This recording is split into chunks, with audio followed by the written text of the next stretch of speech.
Le fléau ou la mort noire, c'est comme ça qu'on la surnomme. Une maladie à l'origine de la disparition d'un grand nombre d'hommes, qui aujourd'hui semblent être oubliés, mais dans l'histoire son nom reste. Je parle bien entendu de la peste.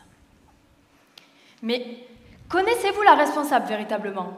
C'est une petite bactérie, Yersinia pestis de son petit nom, qui se loge chez les petits mammifères et les puces. Pour survivre, elle fait des sauts d'espèces, voilà l'astuce. Piqûres, morsures, petites toux, tous ces passages peuvent transmettre la bactérie jusqu'à nous. Mais rassurez-vous, elle n'est présente que dans très peu d'endroits. Mais c'est à Madagascar qu'on la croise le plus grand nombre de fois.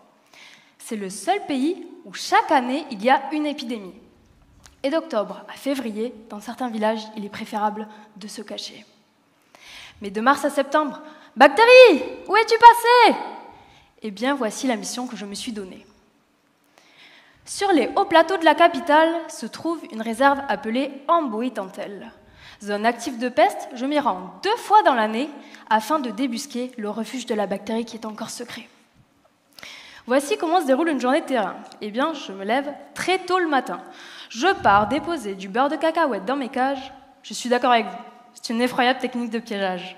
S'appuyer sur leur gourmandise pour les attirer. Par chance, je ne suis pas un rongeur, car je serai la première attrapée. Tous mes individus vont passer une série de tests, sexe, taille, poids, qui me permettent de déterminer l'espèce. S'ensuit d'un moment raffiné, avec mon peigne, je leur ôte tout ce qui pouvait les parasiter. Puis, je réalise quelques prélèvements, comme par exemple une petite prise de sang. Mais ce n'est pas tout. J'en équipe certains avec une bobine de fil avant de les relâcher et discrètement, j'arpente la forêt pour localiser leur terrier. Tous mes échantillons sont traités au laboratoire de la Réunion. Je regarde si les individus sont malades. J'analyse leur sang, leur puce, voir si la bactérie se balade.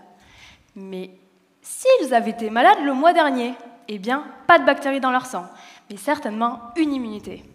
Vous savez, la première protection de notre corps, celle qui correspond à la mise en place d'anticorps.